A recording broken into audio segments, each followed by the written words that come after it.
My son-in-law said, "You're the most useless woman ever," at the wedding night. So I answered back. The room went dead quiet. Not the good kind of quiet, the kind where everyone holds their breath and stares at their shoes.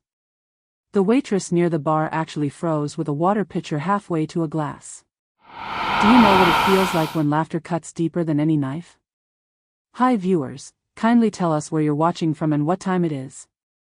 Warm welcome to the family, enjoy the story. The words cut through me like broken glass that night. You're the most useless woman ever. He said it loud enough that even the hotel waitstaff stopped moving. Have you ever been humiliated in front of people who should protect you? Has someone tried to make you feel small when you deserved respect? Do you know what it feels like when laughter cuts deeper than any knife? This wasn't just cruelty at my daughter's wedding reception. This was a calculated move to break me down, to make me disappear from my own life. Trevor, my new son-in-law with his fancy law degree, thought he could erase me with one sentence. What he didn't know was that I had something more powerful than his mockery. Something he'd never see coming. Something written in black ink that would change everything. I still remember the smell of that hotel ballroom in Richmond, cheap carpet cleaner mixed with wedding cake frosting. The kind of place where working families celebrate because it fits the budget, not because it impresses anyone. Trevor stood near the gift table, his silk tie perfectly straight, talking to his father about property investments. He'd been ignoring me all evening, which was fine. I'd raised 2 kids and buried a husband. I didn't need attention from some boy in an expensive suit. But then the toast started. My daughter Emma glowed in her white dress, holding Trevor's hand as relatives shared stories about love and commitment. When they called for family remarks, I stayed seated. I'm not the speech-giving type. Never have been. That's when Trevor grabbed the microphone. I just want to thank everyone for being here, he said, his voice carrying that smooth confidence lawyers learn in school. Emma and I are excited to start fresh, to build something new together. He paused, scanning the room. His eyes landed on me. We've got some cleaning up to do first, though. Getting rid of old business that's been weighing Emma down. Her mother here, he gestured toward me like I was furniture, has been hanging on to some properties and paperwork that frankly need professional handling. A few people chuckled nervously. I felt my face get hot. I mean, let's be honest, Trevor continued, his smile getting wider. You're the most useless woman ever when it comes to business. Time to let the grown-ups handle things. The room went dead quiet. Not the good kind of quiet, the kind where everyone holds their breath and stares at their shoes. The waitress near the bar actually froze with a water pitcher halfway to a glass. I didn't stand up. I didn't scream. I didn't throw my drink in his face like they do in movies. I counted. 1 server by the kitchen door. 2 elderly aunts at table 3. 3 exit signs. 4 people recording with their phones. People were watching. Some looked embarrassed for me. Others seemed curious about what I'd do next. I did nothing. Trevor handed the microphone back and walked over to Emma, kissing her cheek like he'd just given a normal wedding toast. She looked confused, caught between her new husband and her mother. The DJ started playing music again. Conversations slowly resumed. People avoided my eyes. But I kept counting. Counting witnesses. Counting faces. Counting the seconds until I could leave without causing more of a scene. If someone tried to erase your worth in public, would you fight back immediately, or gather your ammunition first? Subscribe so you never miss the moment to strike back. As I walked toward the parking lot, I heard Trevor whisper to his father near the coat check, Phase 1 complete. The house transfer is next. I kept walking, my heels clicking on the hotel's marble floor. But every word was now burned into my memory. The Norfolk house. The one my husband and I bought in 1987. The one where we raised Emma and her brother. The one where I still lived. Trevor thought I was useless. He thought I was just some old woman who didn't understand business or property or legal documents. What he didn't know was that I'd been keeping books since Emma was in diapers. filing receipts, tracking contracts, managing rental properties while he was still learning to tie his shoes. Comment: dignity over silence, if you would have stayed quiet but started planning. As I reached my car, one question burned in my mind: if Trevor wanted my house, what else was he planning to take? The coffee grew cold while I stared at the envelope marked, property transfer, urgent signature required. It arrived 3 days after the wedding. Professional-looking return address. Legal firm I'd never heard of. The kind of thick envelope that means trouble. I opened it at my kitchen table, the same table where I'd balanced checkbooks for 30 years.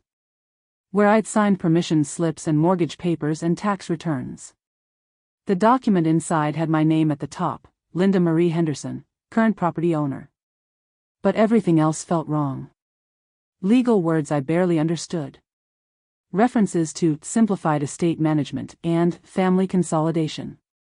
A signature line at the bottom with a date that was already filled in, yesterday. My phone rang. Mom? Emma's voice sounded strained. Did you get some paperwork about the house? I'm looking at it now. Trevor says it's just to make things easier. You know, in case something happens to you. He says his law firm handles this stuff all the time. I walked to the window, looking out at the small backyard where Emma used to play on a swing set her father built. Emma, I never asked for things to be made easier. I know, Mom. But Trevor's family has experience with real estate. They think maybe you shouldn't have to worry about property maintenance and taxes and all that business stuff. Business stuff. Like I hadn't been handling business stuff since before Trevor was born. What if I don't want to sign this? Long pause. Mom, Trevor's just trying to help. His dad says families that don't plan ahead end up in court fighting each other. After we hung up, I made fresh coffee and read the document again. Slower this time. Buried in the legal language was a simple fact. If I signed this paper, Trevor's family would control my house. They could sell it. They could rent it out. They could do whatever they wanted. And there was something else. The witness signature line was already filled in. 2 names I'd never heard of. Dated yesterday, like I'd already been there to sign. But yesterday I was at the grocery store. Then at my neighbor Margaret's house for dinner. They think grief makes you weak. Subscribe to learn how it can make you dangerous. I opened the junk drawer where I kept important papers, insurance cards, spare keys, warranty information. Behind the old phone book was something I hadn't looked at in months, the filing cabinet key. Down in the basement were boxes and boxes of documents from my husband's contracting business. 30 years of contracts and receipts and permits and tax filings. Trevor thought I didn't understand business. Maybe it was time to show him exactly how much business I understood. The signature line was already witnessed. Dated yesterday. I'd never seen the document before. Ever received papers you were expected to sign without reading? The filing box squeaked open like a voice from beyond, my husband's handwriting on every tab. I hadn't been down to the basement since the funeral. Too many memories stored in cardboard boxes and metal cabinets. But now, standing between towers of files, I felt like I was getting reacquainted with a ghost. Harold had been methodical about paperwork. Everything labeled. Everything dated.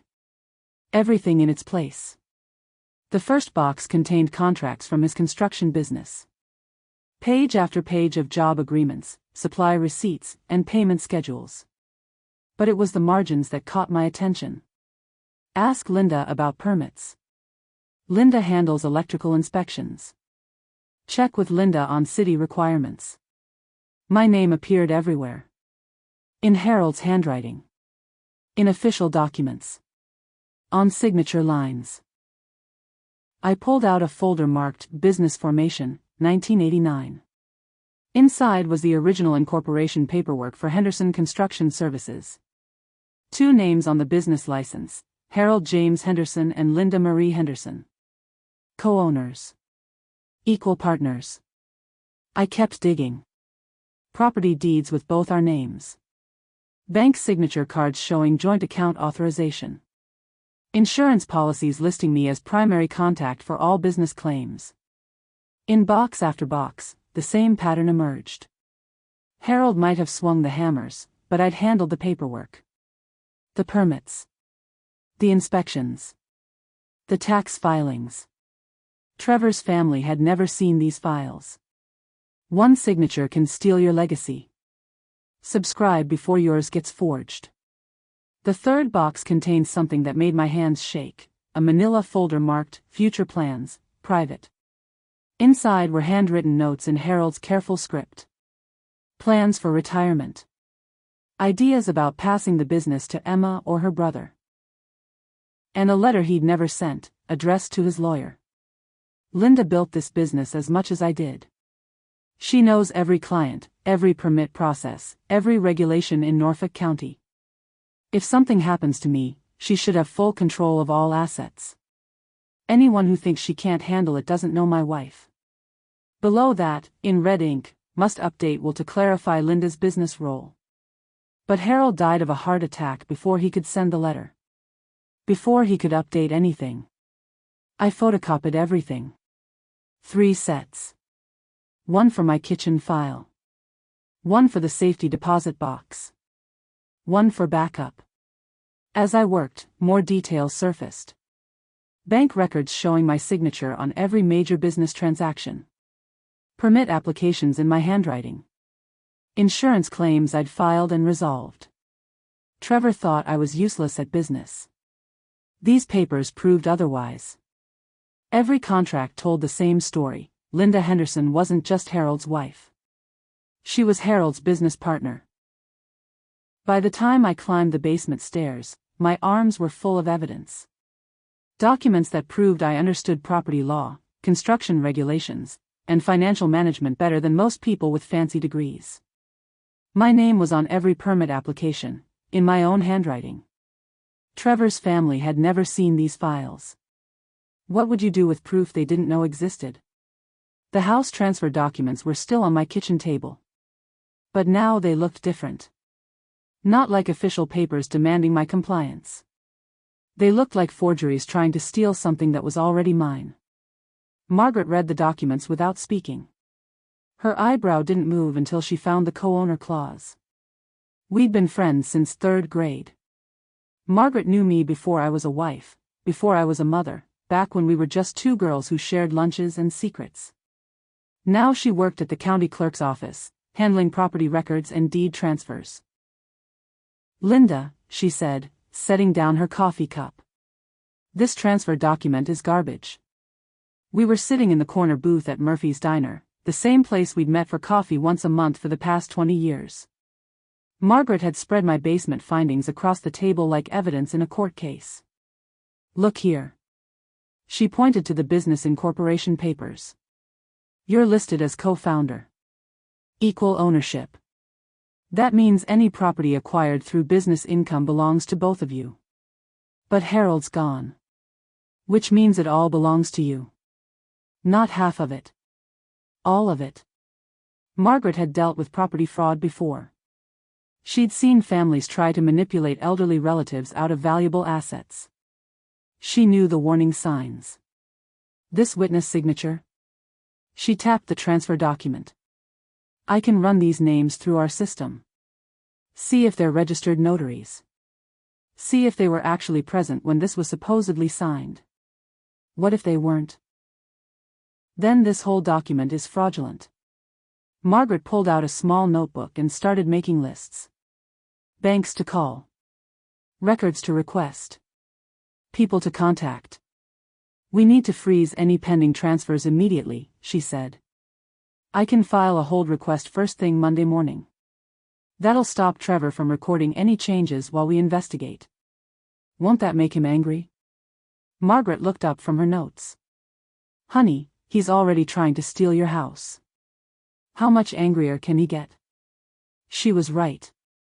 Trevor had already shown his true intentions. At the wedding reception. In the legal documents. In the phone call I'd overheard about liquidating my property. What do I need to do? Nothing dramatic. Just gather every document you can find. Property deeds. Tax records. Business filings. Anything with your name on it. Margaret reached into her purse and pulled out an official-looking stamp. This is a property transfer hold stamp. Once I file the paperwork Monday, any attempt to change ownership gets flagged for investigation. The plan was simple. Quiet. Professional. No confrontations. No accusations. Just official paperwork protecting my rights while we investigated Trevor's claims. Margaret pulled out a stamp, property transfer hold, pending investigation. Mark Margaret's name. You'll see why she's crucial. As we left the diner, I felt something I hadn't experienced since Harold died. I felt like I had backup. The bank manager remembered the visit, young man, expensive suit, asking about cleaning up old accounts. Margaret and I spent Monday morning making phone calls. Starting with First National, where Harold and I had banked for 25 years. "Oh yes," said Mrs. Rodriguez, the branch manager. "Nice young man. Said he was handling estate matters for the Henderson family. Wanted to know about account activity and joint ownership status. Did he have authorization to access that information?" "Well, no. But he seemed legitimate. Had business cards from a law firm. Knew family details." Mrs. Rodriguez pulled up my account records on her computer. He was particularly interested in the savings account. Asked about converting joint accounts to single ownership. Said something about simplifying things for the widow. The widow. Like I was some helpless person who couldn't manage money. "What did you tell him?" I explained our procedures. Any changes to joint accounts require signatures from all account holders. Or proper legal documentation. Did he seem satisfied with that answer? Long pause. He asked a lot of questions about our documentation requirements. Seemed very interested in what paperwork would be needed to make changes. Margaret and I exchanged looks. Trevor wasn't just planning to take my house. He was researching exactly how to do it legally. The insurance company had a similar story. Young man asking about policy beneficiaries. Wanting to know about claims procedures and payout processes. The permit office remembered him too. Questions about business license transfers. How to change ownership of existing permits and certifications. Each phone call revealed the same pattern.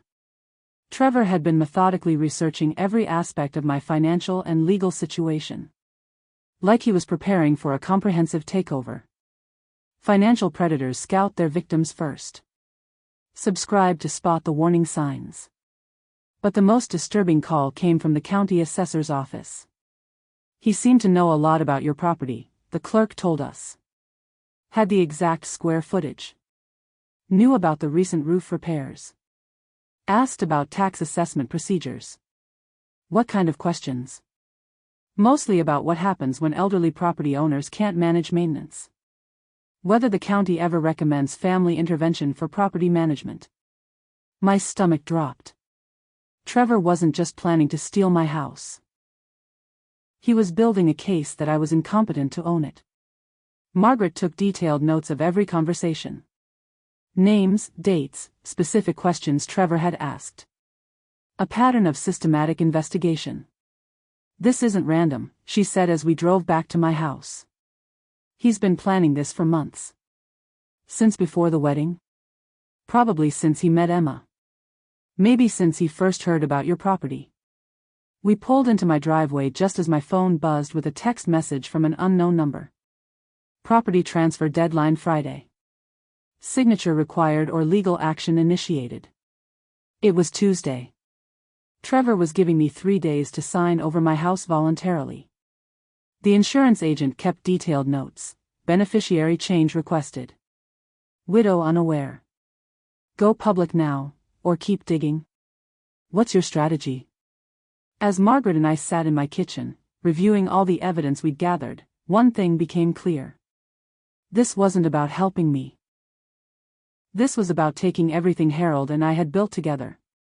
And Trevor thought I was too useless to stop him. This isn't amateur hour, Attorney James Chin said, spreading my documents across his desk. It's a systematic extraction.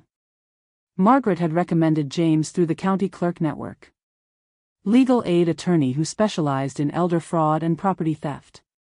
His office in Raleigh was small but organized, law books stacked floor to ceiling, case files arranged in precise rows. James read through everything without speaking. The business incorporation papers. The property deeds. The bank records. Trevor's fraudulent transfer document with its fake witness signatures. How long did you say this has been going on? Since the wedding. Maybe before. No, Mrs. Henderson. This has been going on much longer. He pulled out a yellow legal pad and started drawing connections. Trevor's bank visits. His questions to the insurance company. His research at the permit office. He's been building a case against you for months. Probably since he first learned about your assets. This wedding humiliation. That was just the opening move. James had seen this pattern before. Adult children or their spouses systematically undermining elderly parents to justify taking control of their property. They start by questioning your competence publicly. Then they create fake emergencies requiring immediate signature. Finally, they present themselves as the reasonable solution to problems they created. But I never had any problems managing my property. Exactly. Which is why he had to create them. James explained the legal mechanics. In Virginia, property fraud was a felony. Forged witness signatures were criminal forgery. Attempting to manipulate elderly property owners was elder abuse. We have enough evidence to file criminal charges. But first, we need to protect your assets. He pulled out official legal forms. Property protection orders. Asset freeze requests. Criminal fraud reports. I'm filing these this afternoon. By tomorrow morning, any attempt to transfer your property will trigger an automatic investigation. What about Trevor's deadline? What deadline? The document he sent you has no legal authority. It's like me sending you a note demanding your car keys. Meaningless. James had dealt with predatory in-laws before. They relied on intimidation and fake urgency to pressure their victims into compliance. The beauty of our position is that we're not making accusations. We're just preserving evidence while proper authorities investigate discrepancies in documentation. Won't that make Emma upset? Mrs. Henderson, your daughter married a man who tried to steal your house using forged documents. Her feelings aren't your biggest problem right now. He was right. Trevor had crossed from manipulation into criminal territory. This wasn't family drama anymore. This was fraud. Legal bullies count on you folding early. Subscribe to learn when to fight back harder.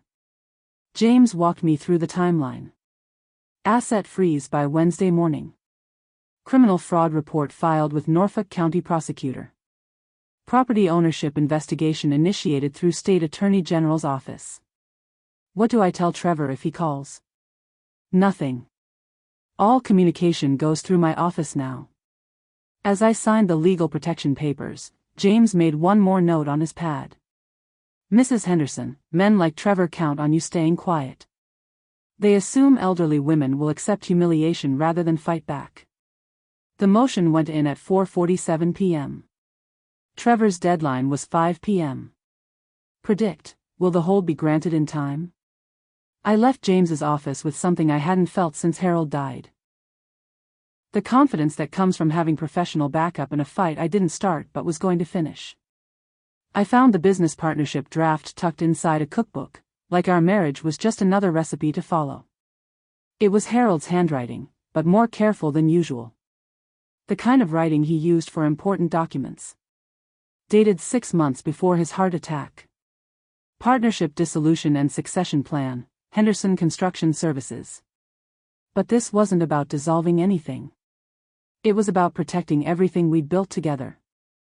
Linda Marie Henderson has been equal partner in all business operations since 1989. Her knowledge of permits, regulations, and client relationships makes her the logical successor for continued operations. Harold had been planning to formalize what was already true. That I wasn't just his wife who happened to help with paperwork. I was his business partner who happened to be married to him.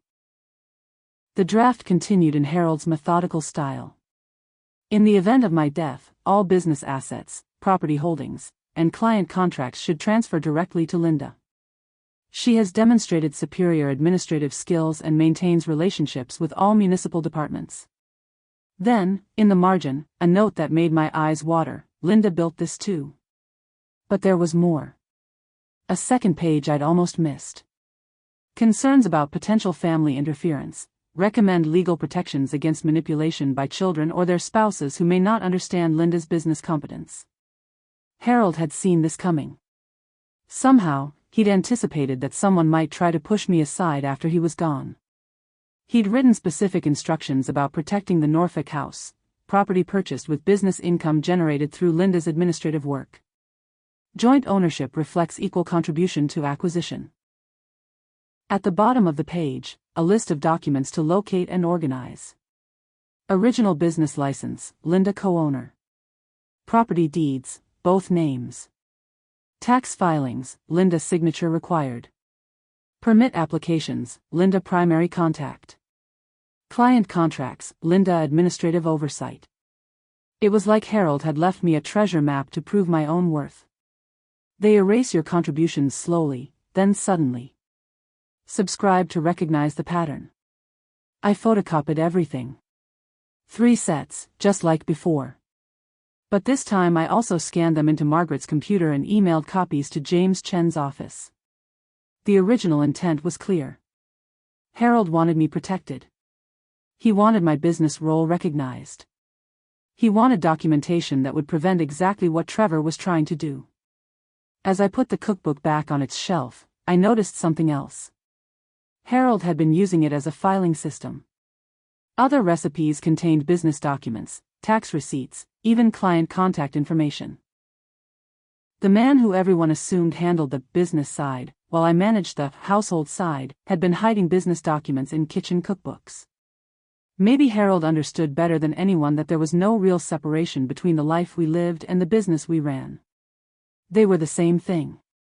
Both required planning, organization, attention to detail, and the ability to solve problems that nobody else wanted to handle. Photocopied. Notarized. Ready for morning court. Which piece of evidence hit you hardest? Trevor thought he was dealing with a confused widow who didn't understand business. He was actually dealing with Harold's business partner, armed with 30 years of documentation and a dead husband's explicit instructions on how to protect what they'd built together. The text was 3 words: transfer blocked. Frozen. I didn't celebrate. I exhaled. James Chen's legal motion had worked. By Wednesday morning, any attempt to change ownership of my property would trigger automatic review by the State Attorney General's office. Trevor's fake deadline had passed. His fraudulent documents were now evidence in a criminal investigation. My phone rang at 9:15 a.m. Linda, what the hell did you do? Trevor's voice had lost its smooth lawyer polish. He sounded angry. Maybe even scared. I protected my property. You had no right to involve lawyers. This was supposed to be handled within the family. Trevor, we're not family. You married my daughter. That doesn't give you ownership of my house. Long pause. When he spoke again, his voice was different. Colder. You have no idea what you've started. Emma's very upset. This is going to tear the family apart. The family was already torn apart when you tried to steal from me. I hung up. Margaret called an hour later. How are you holding up? Better than expected. Trevor called this morning. He didn't sound happy. Good. Means the legal pressure is working. But the real test came that afternoon. A glossy invitation in my mailbox, addressed in elegant script. Mr. and Mrs. Trevor Williams request your presence at a family celebration dinner. Honoring new traditions and fresh beginnings. Location, my own house.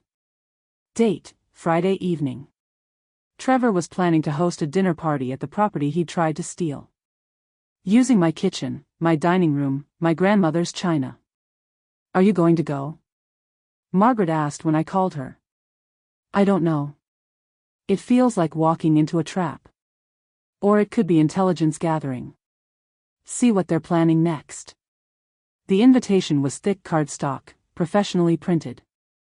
Expensive. The kind of thing you send when you want to impress people. But it was the guest list that caught my attention. Names I didn't recognize. Fellow legal professionals and community leaders. Trevor was staging some kind of public performance. Using my house as the venue. Dinner invitation theme, celebrating new beginnings. Location, the house Trevor thought he'd own. Attend their celebration, or avoid confrontation. Your move. As I held the invitation, one thing became clear. Trevor wasn't backing down. If anything, he was escalating. The legal freeze had stopped his paperwork scheme. But now he was moving to Plan B. Whatever that was, it involved my house, fancy guests, and new traditions. I had until Friday to decide whether to walk into his trap, or spring one of my own. They served dinner on my grandmother's china, the set Trevor's mother said needed better care. I almost didn't go. Margaret thought it was too risky. James Chin advised against it. But curiosity won out over caution. I wanted to see what Trevor was planning. The answer became clear the moment I walked into my own house Friday evening. Trevor had transformed my living room into something that looked like a law firm's conference room. Professional name tags. Business cards on silver trays. A presentation easel set up near the fireplace. Linda, Trevor's mother, Patricia, greeted me like I was a guest in my own home. "So glad you could make it. We weren't sure you'd feel up to joining us." Feel up to it. Like I was some fragile old woman who might not handle a dinner party. The guests were exactly what I'd expected. Other lawyers from Trevor's firm. A real estate developer I'd never met. Someone from the County Planning Commission. Professional people who made important decisions about property and development in Norfolk County. Trevor worked the room like a politician, introducing everyone to each other, making sure wine glasses stayed full. The perfect host in someone else's house. I stayed near the kitchen, watching and listening. Linda's been struggling since her husband passed, Trevor told the real estate developer. Property maintenance, financial management, all those business decisions. It's really too much for someone her age. The developer nodded sympathetically. Common situation. Elderly widows often need family assistance with complex assets. That's exactly what we're trying to provide, Trevor continued. Professional management. Legal oversight. Taking the burden off her shoulders. The burden. Like 30 years of successful property ownership was some kind of weight I couldn't carry. But it was the conversation I overheard in my own hallway that made everything clear. Trevor was on his phone, speaking in the low voice people use for private business. Liquidate the Norfolk property quietly. Market analysis shows peak value right now. Convert to liquid assets before the next assessment period. He paused, listening to whoever was on the other end. Timeline is flexible now. Legal complications slowed things down, but we're repositioning this as family assistance rather than emergency intervention. Another pause. She'll come around. Elderly property owners usually accept help once they understand the alternatives. They'll celebrate in your house while planning your eviction. Subscribe so this never happens to you. I felt my face get hot. Trevor wasn't just trying to steal my house. He was using my home to network with the very people who could help him do it legally. The county planning commissioner. The real estate developer. The lawyers who specialized in elder care, property transfers. This dinner wasn't a celebration. It was a business meeting disguised as family hospitality. As I watched Trevor shake hands and exchange business cards, I realized the true scope of his plan. He wasn't just targeting me. He was building a professional network that could handle similar situations in the future. Other elderly widows. Other families with property disputes. Other opportunities to provide professional management services. I was his test case. As dessert was served, on my grandmother's good dessert plates, Trevor tapped his wine glass for attention. I want to thank everyone for joining us tonight in this beautiful home that holds so much family history. He gestured toward me. Linda, would you like to share any thoughts about what this house means to you? Every eye in the room turned toward me. Waiting. That phone call date matched exactly when I was at the hospital with my sister. Screenshot that timeline in your mind, it becomes crucial. I smiled and stood up slowly. Actually, Trevor, I think I'll save my comments for another occasion. The room felt different as I walked toward the door. Like the air had changed. Because tomorrow, I was going to show Trevor exactly what this house meant to me. Sunday, 3:22 p.m., the notary said. Signature witnessed. Principal never present. Her name was Rebecca Martinez, and she was scared. Margaret had tracked her down through county records, one of the two witnesses listed on Trevor's fraudulent transfer document. We met at a coffee shop in Virginia Beach, far enough from Norfolk that she felt safe talking. I didn't know what I was signing, Rebecca said, her hands shaking slightly as she held her coffee cup. Mr. Williams said it was routine paperwork. Estate planning documents. But the document shows you witnessed Linda Henderson's signature, Margaret said gently. That's what I don't understand. I never saw any Linda Henderson. It was just Mr. Williams and his associate. They had me sign as a witness to some signatures that were already on the papers. Rebecca worked as a freelance notary, handling real estate closings and legal document signings. Good money, flexible hours, usually straightforward work. Mr. Williams hired me for several jobs over the past few months. Always professional. Always paid promptly. I had no reason to question anything. What about the other witness? David Park? Never met him. Mr. Williams said he was handling that part separately. Margaret and I exchanged looks. If Rebecca had never met the other witness, and neither of them had actually seen me sign anything, then the entire document was fabricated. Rebecca, I said, I need you to understand something. I never signed those papers. I wasn't even there on Sunday, 3:22 p.m. Where were you? At Norfolk General Hospital. My sister was having emergency surgery. I was in the waiting room from 1 p.m. until 8 p.m. Rebecca's face went white. Oh my God. He used my notary license to forge legal documents. Margaret pulled out a folder. We have hospital records showing Linda's presence.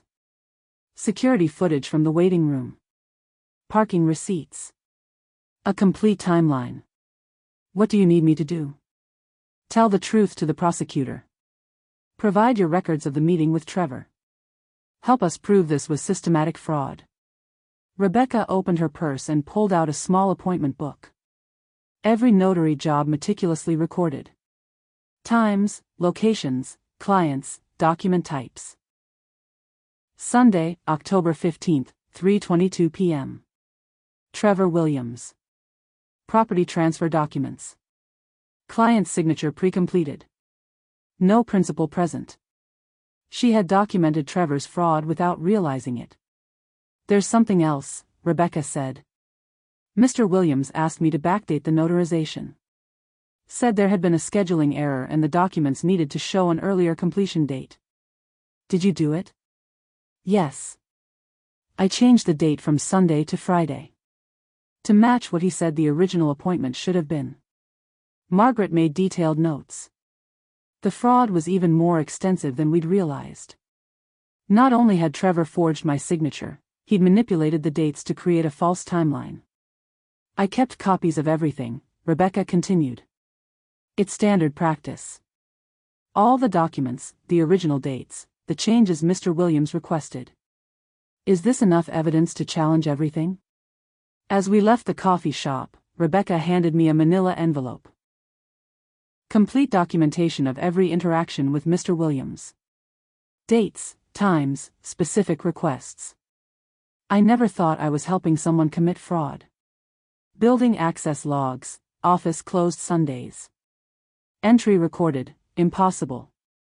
Rebecca's evidence proved Trevor hadn't just tried to steal my house. He'd created an elaborate criminal conspiracy involving document forgery, witness tampering, and notary fraud. And he'd been stupid enough to hire someone who kept detailed records. Trevor's lawyer sent threats on letterhead. My response was shorter and sharper. The letter arrived Tuesday morning, thick and official-looking. Cease and desist, defamatory actions against client. 5 pages of legal language designed to intimidate. Words like malicious prosecution and intentional interference with family relationships and potential damages for frivolous litigation. The basic message was simple: drop the fraud investigation or face a lawsuit. I called James Chin. Standard intimidation tactic, he said after I read him the letter. They're trying to scare you into backing down before this gets to court. Is it working? Are you scared? I thought about that for a moment. 2 months ago, Trevor's wedding speech had humiliated me into silence. Now his lawyer's threats just made me angry. No. I'm not scared. Good. Because we're about to hit back. James had been busy working with Rebecca Martinez to document every fraudulent transaction, coordinating with the Norfolk County Prosecutor's Office, building a criminal case that would make Trevor's cease and desist letter look like a child's tantrum. Our response is going to be simple, James explained. A complete evidence package delivered to opposing counsel, the state attorney general, and the county prosecutor simultaneously. He'd organized everything into a presentation that told the story chronologically. Trevor's systematic research of my assets. His fraudulent property transfer documents. Rebecca's testimony about forged signatures and backdated notarizations. Hospital records proving I was never present for the supposed signing. The beauty of our position is that we don't need to prove intent, James continued. Document forgery is a crime regardless of motivation. Elderly fraud carries enhanced penalties. But James had added something I hadn't expected, a complete financial analysis of what Trevor had attempted to steal. Not just my house. The rental property in Portsmouth. The remaining business assets from Harold's construction company. Bank accounts. Insurance policies. Everything. Total attempted theft, $847,000. I nearly dropped the phone. I didn't know it was worth that much. Trevor did. He'd researched every asset you own. This wasn't opportunistic theft. This was a calculated financial crime. Legal bullies count on you folding early. Subscribe to learn when to fight back harder. James had prepared 2 versions of our response. The first was a professional legal filing that laid out the facts without drama. The second was a 1-page summary designed for Trevor himself. Sometimes the most effective response is the shortest one, James said, reading me the summary.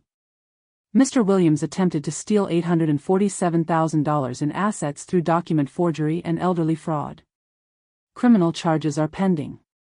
Civil recovery actions will follow. Silence isn't surrender. That last line was my contribution. The same words I'd used in my margin notes when planning this response. What happens next? We file everything simultaneously. Criminal complaint with the prosecutor. Civil fraud lawsuit in county court. Ethics complaint with the Virginia Bar Association. James explained the timeline. By Thursday, Trevor would face criminal charges, civil liability, and potential loss of his law license. He'll probably try to negotiate. What kind of negotiation? Apology. Restitution. Agreement to stay away from you and your assets permanently. What if he refuses? Then this goes to trial. And with the evidence we have, he'll lose everything. As I signed the legal papers authorizing James to file our counterstrike, I felt something I hadn't experienced since Harold died, the confidence that comes from fighting back with overwhelming force. Forensic document analysis, approved by judge. Ever been told to back down, and chose to stand taller? Trevor thought he could intimidate me into submission with legal threats. Instead, he was about to learn that stealing from the wrong widow could cost him his career, his reputation, and his freedom. Trevor smiled at the family meeting. I slid the evidence folder to my daughter without saying a word. Emma had called that morning, her voice strained with the kind of exhaustion that comes from being caught between people you love. "Mom, can we all just sit down and talk? Trevor says there's been some misunderstanding about the property situation. Maybe we can work this out as a family." The meeting was at Emma's apartment, neutral territory. Trevor arrived in a fresh suit, carrying a leather briefcase and wearing the confident smile of someone who thought he was about to solve everyone's problems. "Linda, I'm glad you came," he said, settling into Emma's living room chair like he was running a board meeting. "I think we can clear up this whole mess pretty quickly." Emma sat between us on the couch, looking uncomfortable. "Trevor says the legal stuff was just a misunderstanding. That you misread the documents." "What documents?" I asked. Trevor opened his briefcase and pulled out a folder. "These documents. The ones you've been showing to lawyers and making all these accusations about." He spread them on Emma's coffee table. They looked official, properly formatted, completely legitimate. Except they weren't the same documents he'd sent me originally. These showed different dates. Different witness names. Even different language about property transfer procedures. "See?" Trevor said, pointing to the signature lines. "These are the actual documents. I think there was some confusion about preliminary drafts versus final versions." He was smooth. Professional. Making it sound like I was a confused old woman who had misunderstood routine paperwork. Emma looked relieved. So this was just a mix-up. I reached into my purse and pulled out the manila envelope James Chen had prepared. Inside were photocopies of everything. The original fraudulent documents. Rebecca Martinez's notary records. Hospital receipts proving my whereabouts. Without saying a word, I handed the envelope to Emma. She opened it and started reading. Her expression changed as she worked through the pages. The forged signatures. The impossible timeline. The witness who had never met me. The systematic research Trevor had conducted before attempting the theft. "Trevor," Emma said slowly, "this says you tried to forge Mom's signature on property documents. That's ridiculous. Those are fabricated documents. Your mother is being manipulated by some ambulance-chasing lawyer who sees an opportunity to." "These are hospital security photos," Emma interrupted, holding up a surveillance still image. "Mom in the waiting room the exact day and time these documents claim she was signing papers with you." The room went quiet. Emma kept reading. Page after page of evidence that her new husband had attempted to steal her mother's house through criminal fraud. Trevor's confident smile disappeared. "Emma, you have to understand. Your mother was struggling with financial management. I was trying to help. Sometimes these situations require professional intervention that elderly people don't understand." "Professional intervention?" Emma's voice was getting louder. "You tried to forge her signature. I was protecting family assets from." "From what?" "From my mother who built these assets with my father over 30 years. They'll celebrate in your house while planning your eviction. Subscribe so this never happens to you." I still hadn't said a word. The documents were speaking for themselves. Emma closed the folder and looked at Trevor like she was seeing him clearly for the first time. "I think you should leave. Emma, this is all a misunderstanding. If you'll just let me explain. Leave. Now." Trevor gathered his fake documents and walked toward the door. But before leaving, he turned back to me. "This isn't over, Linda. You have no idea what you've started." Meeting adjourned. Independent review, requested in whispers. Strongest power move was staying silent. Agree or disagree? As the door closed behind Trevor, Emma looked at me with tears in her eyes. Mom, I'm so sorry. I had no idea he was capable of this. Sometimes the truth speaks louder than any words you could say. No confession. Just Trevor's statement about pursuing other opportunities.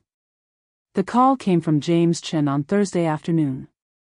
It's over, he said simply. Trevor's attorney contacted us this morning. Full withdrawal from all claims against your property.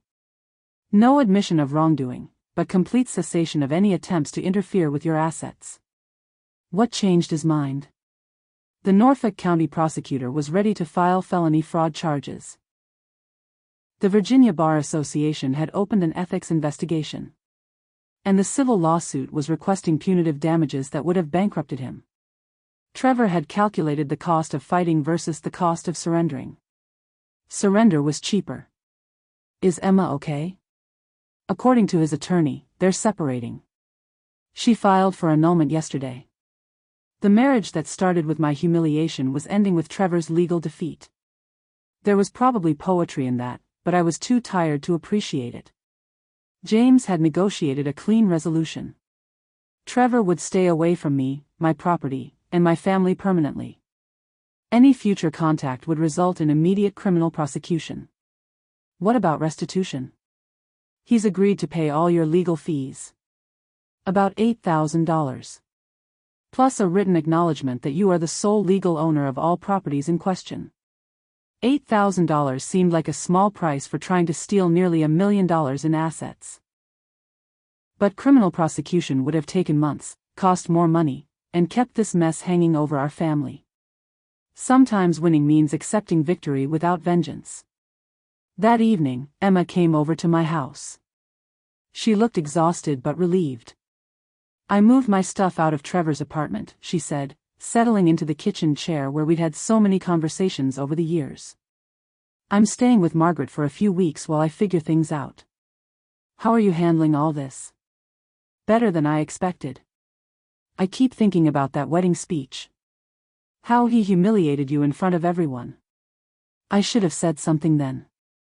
You were a new bride. You wanted to believe the best about your husband. I wanted to believe he respected you the way Dad did. We sat quietly for a while, drinking coffee and looking through some of Harold's old business files. Emma had never seen the incorporation papers showing my name as co-founder. She'd never realized how much of the business I'd actually managed. Mom, I have something for you. She pulled an envelope from her purse. Inside was a handwritten note on Trevor's law firm letterhead.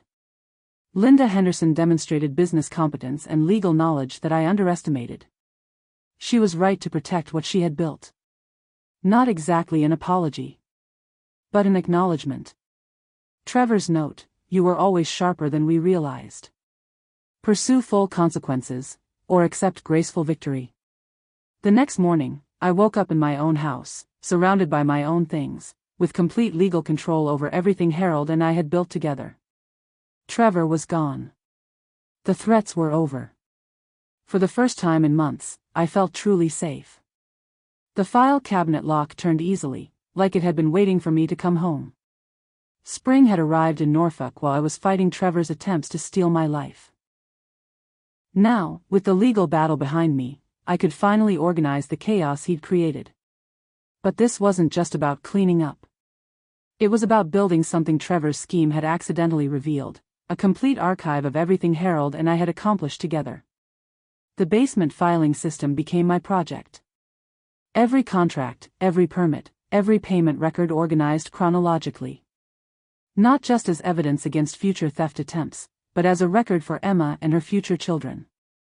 I found documents I'd forgotten existed. Letters from satisfied construction clients praising Harold's work and my customer service. Thank you notes from families whose homes we'd helped repair after storms. Even a newspaper clipping from 1995 when our company won a Small Business Excellence award from the Norfolk Chamber of Commerce.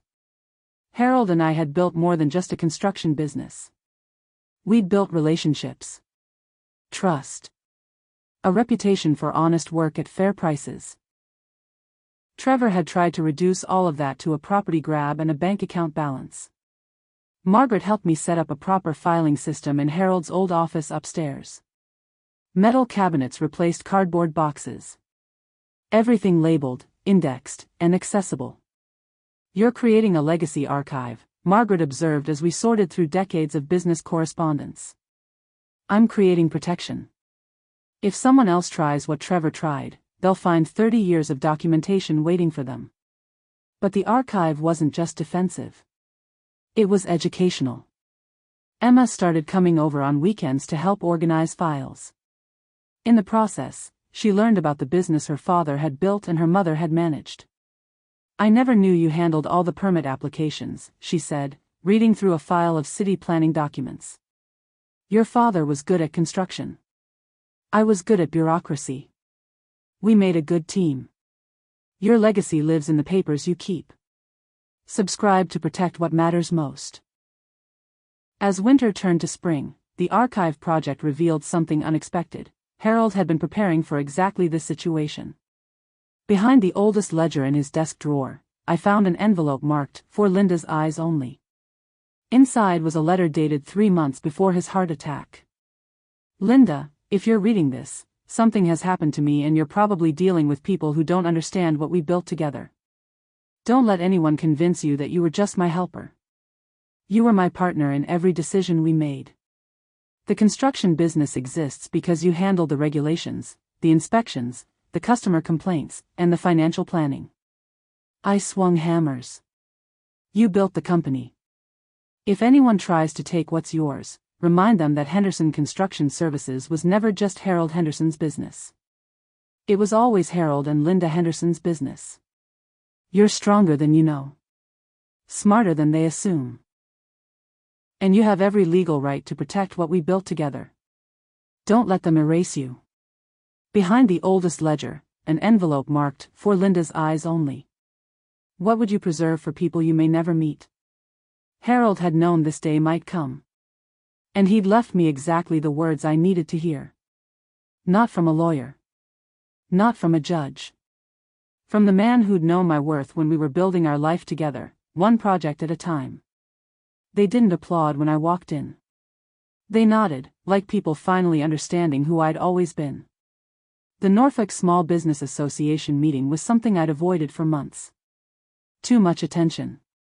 Too many questions about Harold's business and my plans for continuing operations. But Margaret had convinced me to attend their spring membership dinner. "You earned your place at that table," she'd said. "Time to claim it." I wore Harold's old business pin on my jacket lapel. A small thing, but it felt like carrying a piece of him into the room. The meeting was held at the same hotel where Trevor had humiliated me 6 months earlier. But walking through those doors felt completely different now. People I'd worked with for years, city planners, building inspectors, other contractors, greeted me with the kind of respect I'd forgotten I'd earned. "Linda, good to see you back," said Tom Morrison from Morrison Electric. "We've missed Henderson Construction's attention to detail."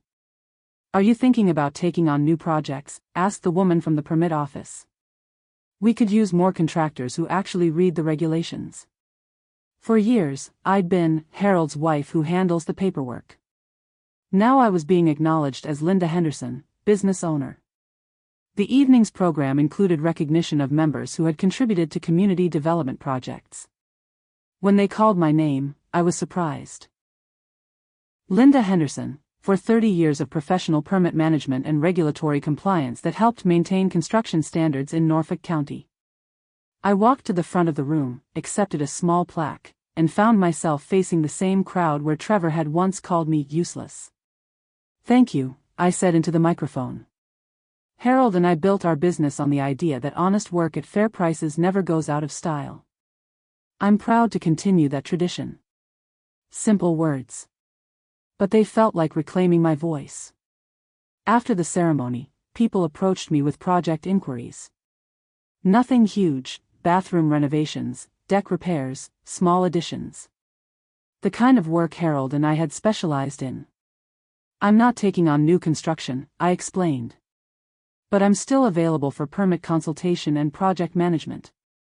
By the end of the evening, I had business cards from 6 potential clients and an invitation to join the association's board of directors.